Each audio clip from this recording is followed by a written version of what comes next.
Tudo bom? Me chamo Marcelo Pereira, eu sou economista da Superintendência da Zona Franca de Manaus, sou também conselheiro do Conselho Regional de Economia. Estou aqui com vocês para proferir esse encontro, esse bate-papo sobre o ambiente econômico no pós-pandemia. Vamos tentar tratar aqui sobre alguns cenários do pós-pandemia.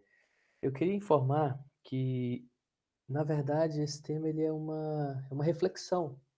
Ele não se esgota. Eu acho que cada um de nós precisamos fazer nosso exercício de reflexão e montar cenários nesse momento para que possamos efetivamente encontrar saídas. O momento agora é de pensar em estratégias de futuro, tá? E pensar no futuro é pensar em variáveis. E ao pensar em variáveis, a gente tem que levantar todas as possibilidades possíveis. Eu vou iniciar uma apresentação do material. Espero que o áudio esteja bom, espero que a imagem também esteja boa, para que nós possamos. Estou gravando no Meet por conta de falta de espaço no meu aparelho telefônico, celular, mas eu acho que vai ficar muito bom, porque a gente vai poder compartilhar algumas telas de PowerPoint para que vocês entendam uma linha de raciocínio lógica que eu tentei expor para vocês. Vamos lá, pessoal. Olha só, nosso tema será os cenários econômicos para a Zona Franca depois da pandemia. É importante lembrar para vocês que antes de tudo isso iniciar, existia uma vida. Essa vida acontecia naturalmente, embora a Ásia já apontasse alguns caminhos que se seguiriam por conta do que estava acontecendo lá, a vida aqui acontecia normalmente. E nós vivíamos a vida tranquilamente, pensando no futuro. E Mas antes de demonstrar como estava esse ambiente, eu queria que vocês gravassem essa frase de Gregory Mankiw, que diz que as pessoas reagem a incentivos. Eu gostaria que isso fosse o nosso mantra daqui para frente. Eu tenho essa frase como mantra porque ela revela tudo aquilo que move a vida. As pessoas, a raça humana, tudo que chega a algum ponto é porque reage a algum tipo de incentivo.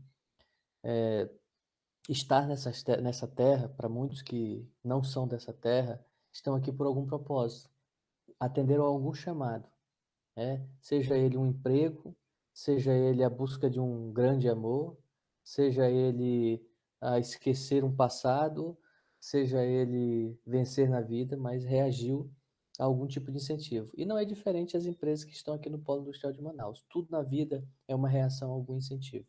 Então, o nosso polo industrial, assim como foi a economia da borracha no passado, é o resultado de diversos incentivos sendo realizados. Pessoas, instituições, empresas que reagem a algum tipo de chamado, algum tipo de incentivo, seja ele fiscal ou emocional, para estar aqui.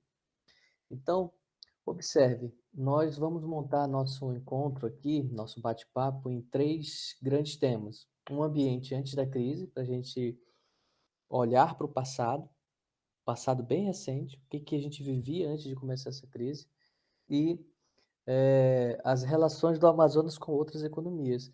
Nós não vivemos isolados, tá? Não vivemos isolados, então nós temos que entender com quem nós estávamos intensivamente se relacionando antes dessa crise, para a gente entender o porquê que nós estamos da forma como estamos. E os cenários pós-pandemia. Eu montei três tipos de cenários, né, para que a gente possa pensar numa estratégia de futuro. Olha só, antes da crise, nós tínhamos uma arrecadação em 2018 da ordem de 18,01 bilhões, era uma arrecadação tributária, tá? E nós tínhamos também, em 2019, algo em torno de 19,93. Isso muito bom. Nós crescemos a arrecadação tributária em torno de 10,6%. Isso significa que havia mais produção. Nós estamos vivendo um momento de retomada de crescimento no estado do Amazonas. Lembrando que o estado do Amazonas é um estado intensivo de atividade industrial, principalmente por conta da capital Manaus. E aí, nós temos uma outra variável muito importante. O PIB em 2018 do Estado, a produção de todas as riquezas, girou em torno de 98,7 bilhões. O de 2019 ainda não foi divulgado, mas todas as variações dos trimestres, porque o PIB do Estado do Amazonas é liberado pela Secretaria de Planejamento a cada 3 meses, eles demonstravam variáveis positivas, variação positiva em relação aos trimestres do ano anterior. Então, nós esperamos que até o final de 2020 o PIB seja divulgado, de 2019, e que haja um resultado superior de 2018. E aí, 2020 é uma incerteza, porque nós vivemos o momento de agora, né? E aí nós temos algo muito positivo também aqui, nessa variável.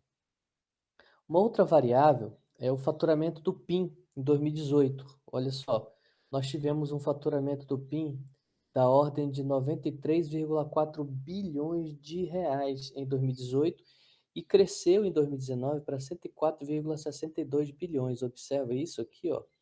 Isso daqui é a primeira vez na história que o faturamento do conjunto de indústrias do Polo Industrial de Manaus ultrapassa a casa de 100 bilhões de reais, tá?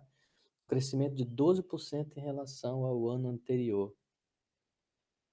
Uma outra variável que é importante é o faturamento em dólar. Todo aquele faturamento que a gente viu agora há pouco do PIN, a gente converteu em dólar. E mesmo com uma elevada alta do dólar, observa que de 2018 para 2019, o faturamento do PIN em 2019 em dólar também aumentou. Aumentou menos, claro, 3,6% em relação ao câmbio, tá? Isso cresceu muito menos por conta do câmbio.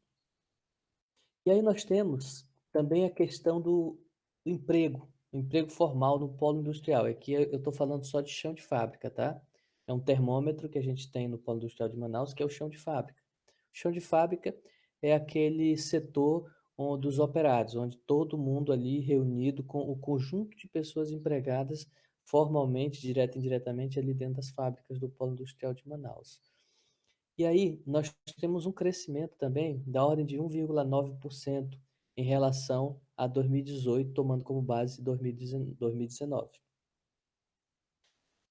Bem, nós acabamos algumas variáveis aqui. Como eu falei, eu não gostaria de esgotar as variáveis, eu apenas estou mostrando um ambiente antes da crise, ou seja, nós tínhamos um ambiente no cenário estadual, local, um ambiente muito positivo no início de 2020, encerrando 2019. E aí, a gente está iniciando nesse momento algumas variáveis brasileiras, para que vocês também compreendam como é que vivia. Nós não vivemos isolado, então temos que pensar no Brasil também. Nossa economia é reflexo da brasileira, principalmente porque o Polo Industrial de Manaus, ele produz para o mercado interno. 95% de tudo que é produzido no Polo Industrial de Manaus, ele é produzido para o mercado interno brasileiro. Então, é lógico que toda e qualquer variação no humor econômico brasileiro vai criar consequências diretas aqui no Polo Industrial de Manaus. Antes da crise, a arrecadação brasileira ela estava em 1,4 trilhões em 2018, cresceu para 1,5 trilhão em 2019, que representou um aumento na arrecadação tributária brasileira de impostos federais da ordem de 5,5%. Ou seja, isso é um termômetro de que a atividade produtiva ela estava, no mínimo, ali empatando, né? Estava positivo, uma variação positiva. E aí, temos também a variável do PIB. O PIB brasileiro em 2018, ele estava em 7,22%, ou 7,22 trilhões, e cresceu em 2019 para 7,30 trilhões. Aqui nós tivemos um crescimento da ordem de 1,1%. Agora eu gostaria de chamar a atenção dos senhores e das senhoras que esse crescimento de 1,1%, vamos relembrar um pouco aí as notícias que aconteceram no início desse ano, nós tínhamos em 2017 um crescimento do PIB da ordem de 1,3%. Em 2018, um crescimento da ordem de 1,3%. Em 2019, nós caímos 1,1%, ou seja, nós pioramos o resultado. Isso é um indício de recessão e a gente precisa olhar com carinho para essa variável porque para essa variável, porque a recessão ela é um termômetro da economia, principalmente nas vésperas de uma pandemia, como estamos vivendo, que ela pode colapsar mais ainda a nossa economia no pós-pandemia. Daqui a pouco a gente toca nesse assunto novamente. Então, por isso, embora sendo algo positivo, eu coloco também como algo negativo, para a gente chamar, para a gente ficar alerta em relação a essa situação. E aí é o que eu expliquei agora há pouco. Isso é um indicativo de recessão. Retração geral da atividade econômica e queda do nível de produção. E também aumento do desemprego e queda da renda familiar e dos lucros. Ou seja, a recessão ela não vai atingir apenas as empresas, ela atinge as famílias, principalmente, porque uma vez não havendo incentivos para continuar investindo, lógico, acontecerá mais desemprego, menos consumo, e aquela roda que faz a riqueza girar, o círculo virtuoso da riqueza, ela desacelera. Quando ela desacelera, haverá menos investimento, menos emprego, menos consumo, menos poupança e assim sucessivamente. Então, nós precisamos estar alertas para essa situação.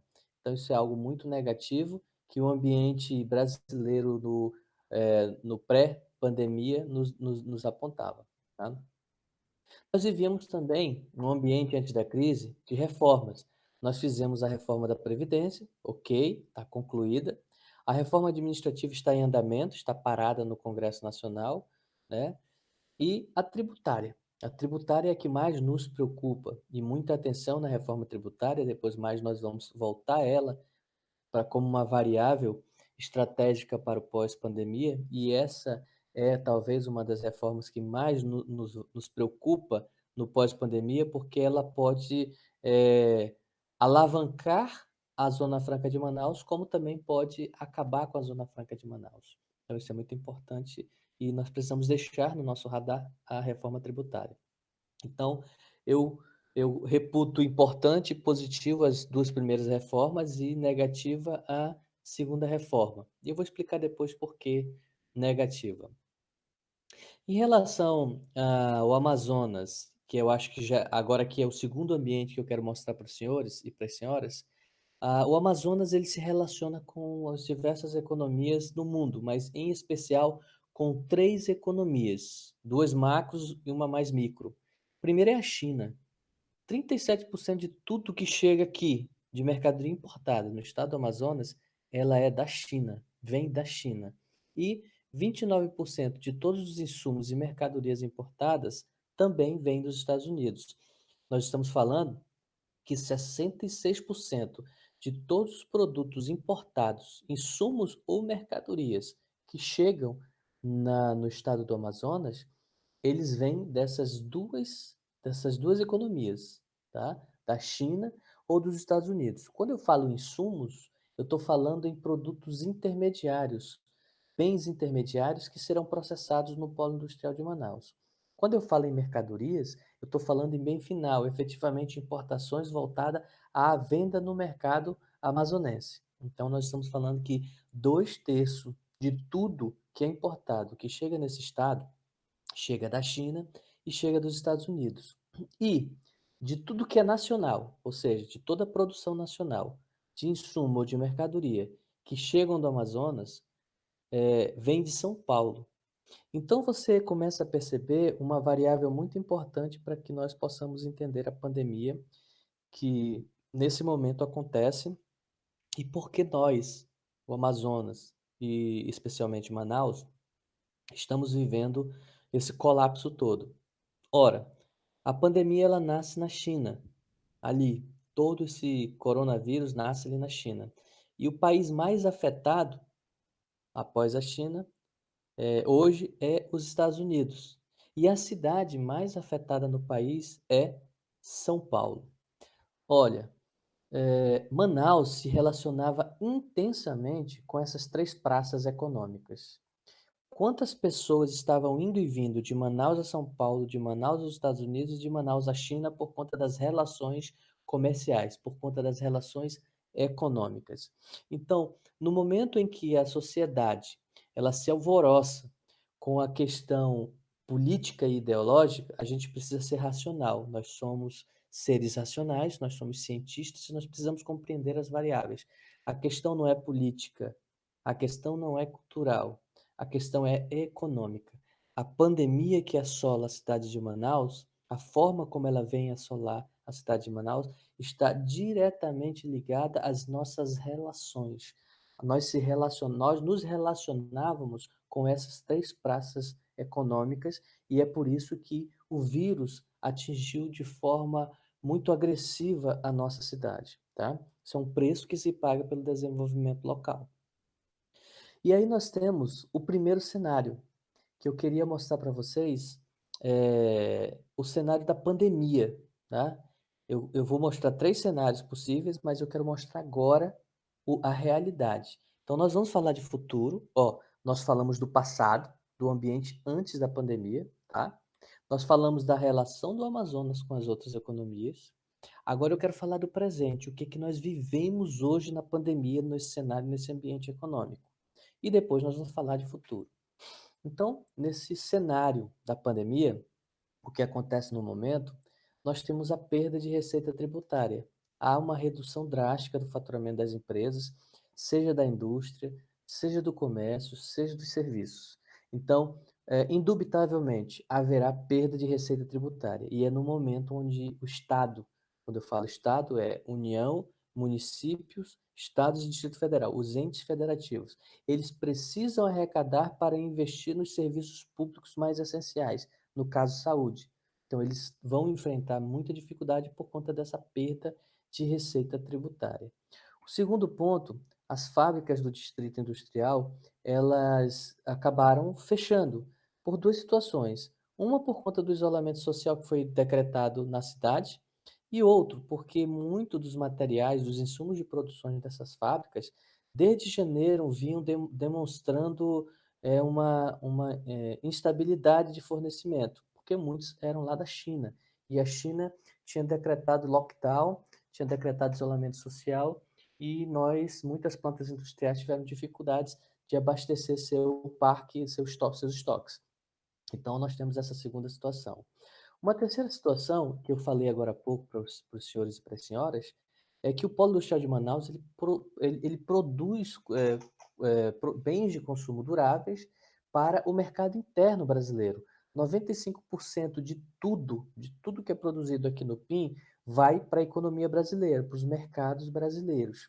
4% é exportado e 1% fica aqui para consumo interno. Então, nós consumimos 1% de tudo que nós produzimos. Então, hoje, o momento é de lutar pela vida. Então, o consumo vai cair naturalmente. O consumo dos bens da Zona Franca de Manaus, ele acaba caindo naturalmente, porque nesse momento a sociedade não está preocupada em consumir os produtos da Zona Franca de Manaus. O mercado interno brasileiro não está preocupado em consumir os produtos produzidos na Zona Franca de Manaus. Está muito mais preocupada em adquirir as medicações necessárias e o alimento essencial para se manter vivo. Uma outra situação é que, essa é muito importante, e eu trabalho na Suframa, a gente faz essa medição semanalmente, até o final do mês de março, e agora abril a gente vai medir novamente, e eu acho que a gente vai ter surpresas, porque aí a gente vai ver o tamanho do problema. Até o mês de março, eh, a economia do Amazonas ela não demonstrou sofrer qualquer consequência da Covid, seja porque os estoques das fábricas estavam completos, ou seja, tinham insumos de produção para trabalhar, seja porque efetivamente ainda não se via nenhum impacto, nenhum risco à economia brasileira e o consumo continuava ativo. Então, até o final de março não houve qualquer variável que demonstrasse alguma consequência da Covid, seja pelo fluxo de mercadorias que entrava e saía dos estados, seja pelo faturamento das indústrias do Polo Industrial de Manaus. Nós temos uma situação também que vem amenizando esta crise econômica, que é a injeção de recursos na economia.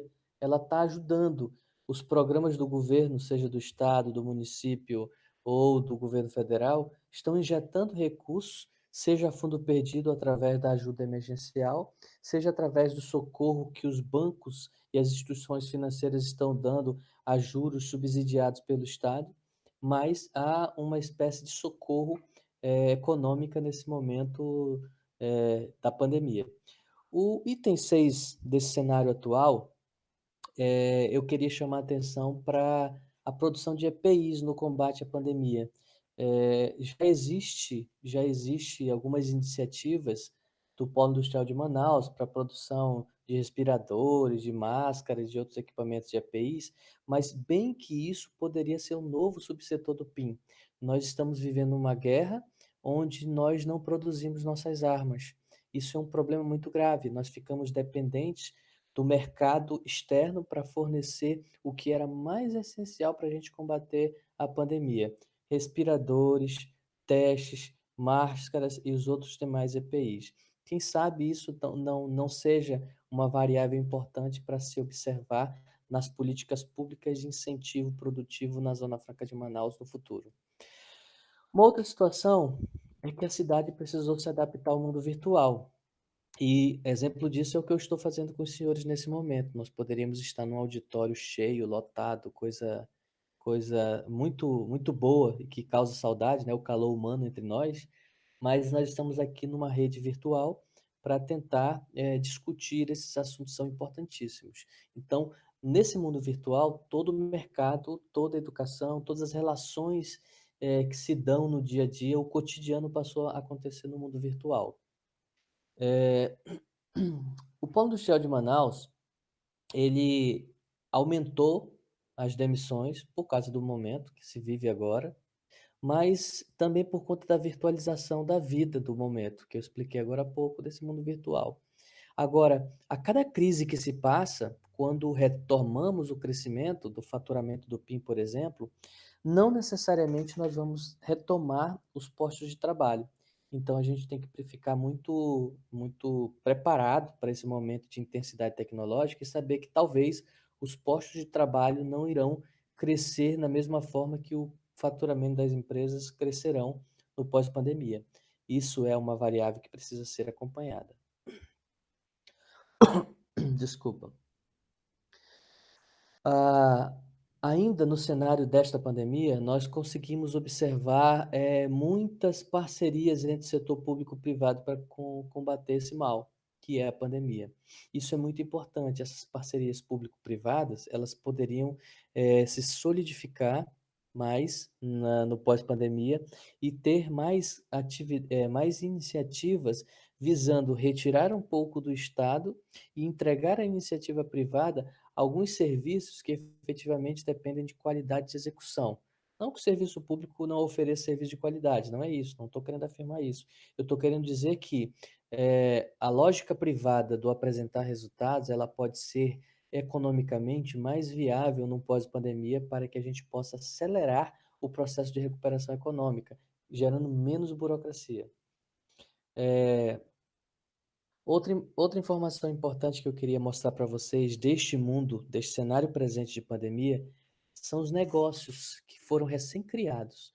Quantas empresas foram criadas pensando no futuro e nesse momento foram atingidas em cheio pela pandemia? E eu conheço pessoas que alugaram prédios, alugaram espaços, montaram seus empreendimentos, fizeram contrato de aluguel, iniciaram sua operação e, pô, no primeiro mês tiveram que fechar as portas por conta do isolamento social ou por conta de que não havia clientes para adentrar os seus estabelecimentos. Muitos contratos foram unilateralmente quebrados por conta disso e nós não sabemos o que vai acontecer no pós-pandemia.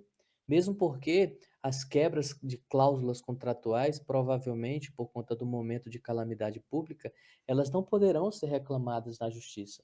E aí nós temos outros problemas que irão surgir no pós-pandemia, nesse momento relacional entre empresas e pessoas. E aí eu queria iniciar para vocês os cenários possíveis. O primeiro cenário que eu desenhei para vocês é uma zona franca propulsora da indústria nacional. Por que eu falei zona franca propulsora da indústria nacional? Nós temos um modelo perene com mais de 50 anos. Esse modelo ele já está implementado e o Estado brasileiro está vivendo um colapso na economia, onde vai precisar defender a sua casa. Então, quando a gente fala em abertura econômica, nós estamos falando em expor a nossa economia. Só um minutinho. Bom dia, meu filho. Papai tá dando uma aula, tá? Meu filho aqui entrou. Desculpa. Então, nós temos uma situação aqui muito clara que é preciso tornar a indústria nacional mais competitiva, mas ao mesmo tempo nós precisamos defendê-la. Então, nesse momento, penso eu que o Estado brasileiro poderia fazer um relaxamento da política fiscal para promover extrafiscalidade. E a Zona Franca de Manaus é este momento, é este ambiente em que a extrafiscalidade é a base de tudo. As pessoas não estão aqui para gerar tributos para o Estado.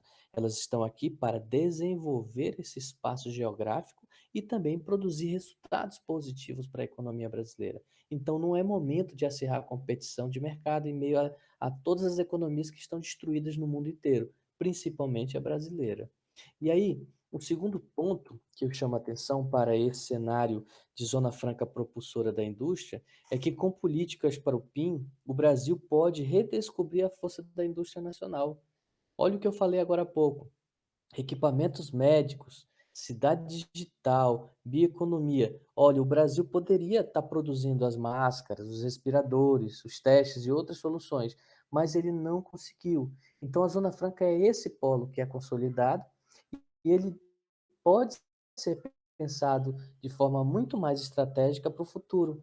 Nós somos um polo, uma área especial de tributação, que é a Organização Mundial do Comércio, por todos os contenciosos que já existiram contra as políticas fiscais brasileiras, a Zona Franca de Manaus é um dos poucos espaços geográficos econômicos que a Organização Mundial do Comércio reconhece como válido o incentivo fiscal. Por quê? Porque nós estamos no meio da floresta amazônica, diante de uma região periférica pouco desenvolvida, que precisa de estímulos para manter as pessoas no lugar, produzindo suas próprias riquezas. Então, é bom que a gente preste bastante atenção nessa variável estratégica do Polo Industrial de Manaus. Agora, eu queria falar para os senhores do segundo cenário. É um segundo cenário não tão positivo, mas que ele é real também. É algo que a gente precisa compreender como uma variável possível, que é o fiscalismo e a abertura econômica generalizada.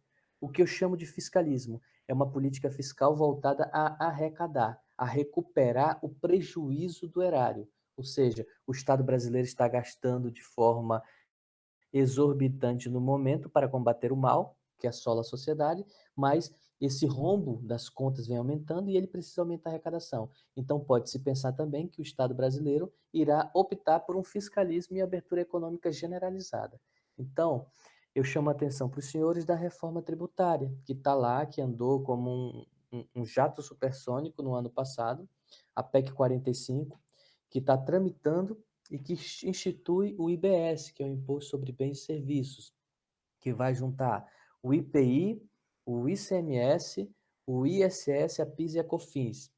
Tenta eliminar as políticas extrafiscais, esse é o grande problema. Lá no artigo 152A da PEC 45, ele vem tentar retirar a possibilidade de que o Estado brasileiro dê tratamento diferenciado em questões tributárias. Isso é um risco para a Zona Franca de Manaus, porque a gente não vai poder mais fazer creditamento, né? A gente não vai poder usar os princípios tributários para poder evitar criar os créditos, a política de débito e crédito, redução de alíquotas, tarifa zero, zero e por aí vai. Então, nós temos diversos problemas com essa reforma tributária. Ainda tem um outro problema. Ela cria intensivamente a tributação no destino. Falei agora há pouco para os senhores que 95% de tudo que é produzido aqui na Zona Franca de Manaus é encaminhado para o mercado interno. Logo, nós consumimos apenas 1% daquilo que nós produzimos. E se o princípio do destino, ou seja, tributar no destino, for verdade, então nós estamos falando que, a partir de então, nós teremos uma arrecadação muito menor, certo? E aí eu queria chamar a atenção para vocês, essa foto para mim ela é muito especial, é o vice-primeiro-ministro das Finanças do Japão, quando estive lá no ano passado, o Taro Aso, e nós estávamos discutindo a reforma tributária. E eu perguntei do Taro Aso sobre as alíquotas praticadas no Japão. E ele me falou, olha, o IVA, Imposto de Valor Agregado, e o IBS que a gente está tentando aqui, o Imposto de Bens e Serviços, é um imposto de valor agregado, ele não foi feito para fazer caixa, ele foi feito para dar manutenção às necessidades de serviços públicos mínimos. E aí ele me chamou a atenção para um fato muito curioso. Ele disse, olha, o IVA do Japão é de 7%. E aí eu pensei na Zona Franca de Manaus, 7% não é suficiente. Mesmo que zere o IVA nacional para a Zona Franca de Manaus, se for 7% não compensa o frete de insumos e mercadorias, movimentação de bem final até o mercado consumidor. Então as empresas vão fazer a opção de sair da Zona Franca, ir para mais próximo do mercado consumidor de seus produtos. E aí ele falou o seguinte, Marcelo, o IVA do Japão, ele é pequeno, porque o Japão é pequeno, nós vivemos numa ilha. Mas o Japão, ele investe em tecnologia, que está tudo ok. Investe em educação, que está tudo ok. Investe em saúde, que está tudo ok. Investe em infraestrutura, ok. Bem, como é que estão essas variáveis no Brasil? Aí eu tive que me calar porque a gente ia perder de goleada, né? Então, partindo desse pressuposto, subentende-se que talvez um IVA brasileiro seja muito elevado para poder dar conta de todas as deficiências que o Brasil ainda possui em relação ao fornecimento das infraestruturas básicas. E aí, continuando esse cenário, eu queria chamar a atenção dos senhores para um segundo item. A Zona Franca de Manaus, nesse cenário de fiscalismo e abertura econômica generalizada, ela é tida como uma consumidora de recurso do erário. Ou seja, ela é muita renúncia fiscal e isso causa um gasto tributário elevado. A teoria do gasto tributário, ela diz o seguinte: o Estado deixa de arrecadar e entrega ao privado para que ele faça os investimentos necessários e retorne isso com desenvolvimento social e econômico, que é o que acontece no Polo Industrial de Manaus. Mas, dentro do espaço geográfico Zona Franca de Manaus, este gasto tributário não necessariamente representaria a arrecadação se nós aumentássemos as alíquotas, porque as pessoas reagem a incentivos. E se as pessoas reagem a incentivos, entendam o seguinte: as empresas não estariam aqui, talvez estariam fora desse país, se não tivesse o incentivo fiscal. O que é o gasto tributário? É justamente aquela a relação matemática no orçamento. O Estado deixou de arrecadar para promover a atividade econômica. Ele lança como arrecadação e retira como gasto. Ele faz um estorno. Os contadores vão entender muito bem essa conta. Mas efetivamente ele não arrecadou. E efetivamente aquela arrecadação nominal lançada não necessariamente é uma arrecadação real. Ela não existiria caso não existisse o incentivo fiscal. Então, esse pré-conceito, ou seja, o conceito pré-definido, ele é algo que nós precisamos combater. Mas dentro desse cenário, ele possivelmente ele é muito real e pode acontecer conosco. Então, um terceiro item desse cenário diz respeito à abertura comercial sem precedentes, visando ganhos de comércio, no momento que as economias, no caso do Brasil, está fragilizada pelos gastos da pandemia. Então, nós temos um problema muito grave aqui nesse momento, porque se o Estado brasileiro pensar que abrir economia é a solução para tudo, nós podemos entrar numa outra guerra, também sem armas, porque a economia brasileira talvez não esteja preparada. Poucos setores, talvez o da aviação e o agronegócio, estejam preparados para entrar nessa competição acirrada do mundo. Nós, da Zona Franca de Manaus, não. Porque todo mundo produz bens de consumo duráveis e não duráveis, como nós produzimos. E com mais tecnologia. O quarto item desse fiscalismo e abertura econômica generalizada diz respeito à abertura comercial, que, se ela for realizada de forma não planejada, ela vai acabar enfraquecendo mais ainda a indústria nacional. E eu chamo a atenção dos senhores que, em 1985, o PIB brasileiro, 21%, 21,6% de todo o PIB brasileiro, ele era representado pela indústria. E hoje o PIB brasileiro caiu para 11,3%. Então, isso demonstra uma falência da indústria nacional. E se essa abertura econômica for feita de forma não planejada, nós acabamos por falir de vez a indústria nacional. Bem, acabei o cenário 2 e eu vou para o cenário 3. Tá? O cenário 3 diz respeito a um cenário ideal, que eu acho que é o pensar o futuro e pensar o cidadão. Tá? Ó, as pessoas reagem a incentivos. Eu quero repetir, as pessoas reagem a incentivos. Se elas reagem a incentivos, é porque economia é confiança. Então, a confiança ela não se ganha de uma hora para outra, ela se ganha de forma gradativa. Então, o que se espera nesse momento é que o privado responda se houver confiança. Então, cabe ao Estado brasileiro organizado indicar, dar sinais para o privado para que o privado volte a investir. E aí, as medidas da saúde pública, elas devem ser muito claras. É sob pena de que todo e qualquer investimento seja freado. E aí você vai numa situação onde, de um lado, os números vão demonstrando que a pandemia na cidade de Manaus está aumentando, né? Nós estamos entrando na semana de maior intensidade do vírus, mais mortes e mais descoberta de casos. E está agendado para o dia 13 a abertura comercial. Será que o privado, embora esteja sofrendo essa situação toda, ele estará apto a investir ou ele vai trabalhar só com o estoque que tem? Será que ele vai investir? Então, o medo da segunda onda do vírus é muito grande. Então, é importante que haja um discurso uníssono, que as instituições organizadas, elas efetivamente tenham base e variáveis sólidas para fornecer tanto para o setor privado quanto para a população. Um exemplo disso é o setor que vive intensivamente de público, né? O turismo é um deles, o cinema é um deles, as casas de shows de entretenimento são um deles. Diga vocês, me respondam, né? Vocês iriam, se hoje o governador, o prefeito ou o presidente fosse cadeia local ou nacional dizer, olha, gente, acabou o vírus, vocês podem voltar a viver a vida de vocês iriam para um cinema amanhã? Vocês levariam os filhos de vocês ali na sorveteria glacial, ali do Tarumã, da Ponta Negra, para seus filhos brincar no pula-pula e na piscina de bolinha com as outras crianças?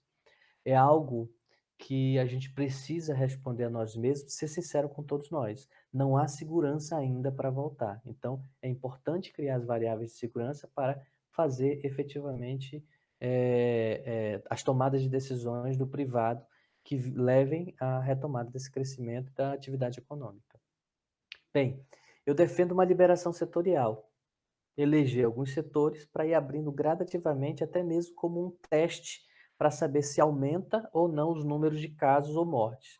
E aí nós temos o caso da Nova Zelândia, que na outra semana já abriu alguns setores da economia e está monitorando se eleva ou não o número de casos, para evitar uma segunda onda, né? A segunda onda de Covid. Então é importante fazer essa abertura setorial, uma liberação setorial planejada, setor por setor entrando no jogo e efetivamente depois colocar todo mundo na mesma regra e todo mundo toca a vida. Isso talvez não aconteça antes de setembro. É, um, é, um, é uma informação, eu acho que é uma variável muito minha, do Marcelo, economista, tá? Não é algo que o Estado deva seguir, mas é algo que eu entendo como mais correto. Ir devagar. Senão tudo que foi investido até agora será jogado no lixo, né? O recurso público. Se o PIN receber apoio das políticas extrafiscais, como a gente citou lá na primeira variável, a gente vai ter muita intensidade tecnológica aqui. Vai aumentar desemprego, tudo bem. Mas aí a gente tem que fazer o exercício de fazer com que essa mão de obra mais capacitada ela chegue a outro setor, principalmente o setor de serviços. E o setor de serviços, ele é um setor, principalmente serviço tecnológico, ele é um setor que remunera muito mais do que o chão de fábrica. E a gente precisa pensar nisso. A Alemanha, quando teve em 2011 o início da Revolução 4.0, houve muito desemprego, mas as empresas as pessoas migraram para outros setores. Será que nós, Brasil, estamos maduros o suficiente para fazer isso? É de se pensar. Flexibilização de direitos trabalhistas. Tivemos a reforma trabalhista recentemente e aí nós temos uma outra situação, novamente.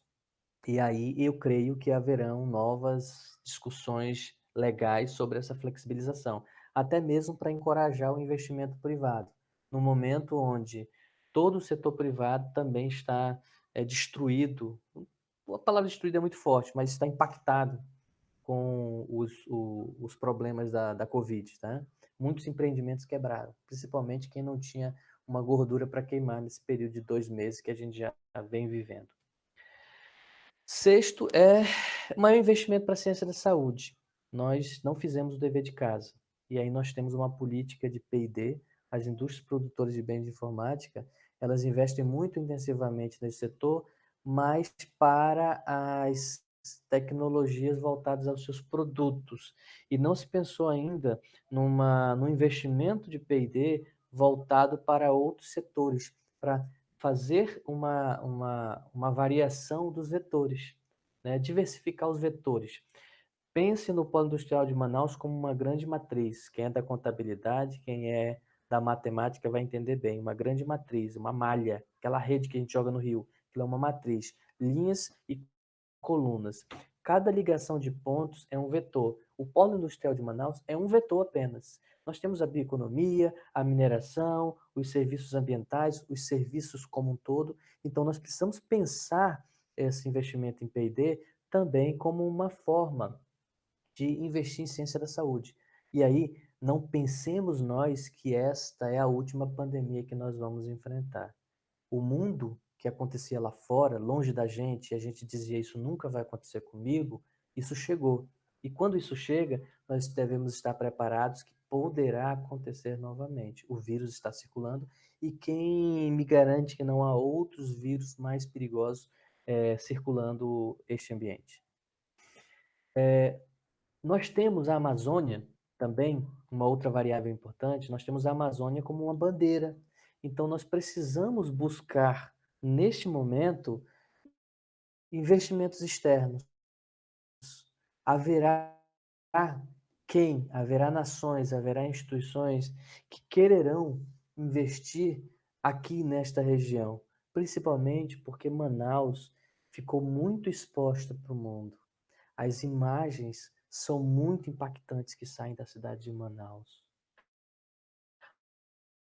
O sofrimento da população para o mundo está equiparado ao sofrimento dos grandes massacres e desastres na África, por conta dos outros problemas de saúde que assolaram a África. Nós vivemos uma metrópole no meio da selva e que hoje está vulnerável a um vírus, a um inimigo invisível.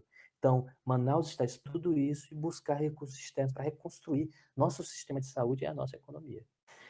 E a retomada, numa visão muito realista, eu queria passar para vocês, todo mundo está pensando em vamos retomar a economia, e eu digo que hoje nós devemos pensar em organizar a casa. Até 2022, nós vamos reorganizar a casa. Efetivamente crescer, eu acho que nós vamos pensar em crescer a partir de 2022, mas 2020, 2021 é o momento de cuidar das pessoas, tratar as sequelas físicas e mentais. Entendam o seguinte, nós não sabemos as sequelas que este mal trouxe. Nós tivemos a Zika 5 anos atrás e que todo mundo questionava os efeitos da Zika. Só quem tem um filho em casa, uma filha em casa, com os problemas que o Zika trouxe, é que sabe efeitos na vida psicológica dessas pessoas. A gente não sabe quais são os males que esse vírus vem deixar para a sociedade. Ele atacou a humanidade de uma forma muito perversa. Então, esse é o momento de pensar nas pessoas, nas sequelas físicas. A economia vai ajudar muito. Vamos organizar a casa e a economia naturalmente vai crescer. Pegue 100 anos de crescimento econômico, você vai ver uma tendência de crescimento. Ele vai elevando, mas ele vai aos poucos. Vamos pensar dessa forma. E aí eu queria deixar para encerrar para vocês algo que eu lembrei da minha infância. Quando eu era criança, eu gostava muito de brincar na chuva. Minha mãe nunca deixava, tá? Nunca deixava, claro, por conta dos riscos. Adoecer, raios e por aí vai. Gripe. A gripe já era um problema e foi um dia desse, tá? Faz 10 anos que eu era criança. Então, certa vez, após o almoço, eu resolvi fugir. Eu esperei ela dormir e fui para a chuva brincar. Quando eu cheguei lá na chuva, fui atrás dos meus amiguinhos, mas eles não estavam lá na chuva. Eu fiquei sozinho na chuva. Então eu voltei para casa e acabei adoecendo. O que eu quero dizer para vocês é que não é momento de ir para a chuva. É momento de estar aqui, nesse ambiente ainda que é mais seguro, virtual, cuidar de si, cuidar dos seus, porque depois que essa pandemia passar, não corram riscos. Depois que essa pandemia passar, a gente vai precisar de todos vocês, com saúde, vivos e mentalmente equilibrados para combater o que virá depois. A segunda onda é uma onda de reconstrução e que ela seja efetivamente uma onda de reconstrução positiva para a nossa Zona Franca de Manaus. E com isso, eu queria agradecer o convite que me foi realizado e desejar a todos uma excelente semana, saúde a todos e fiquem em casa.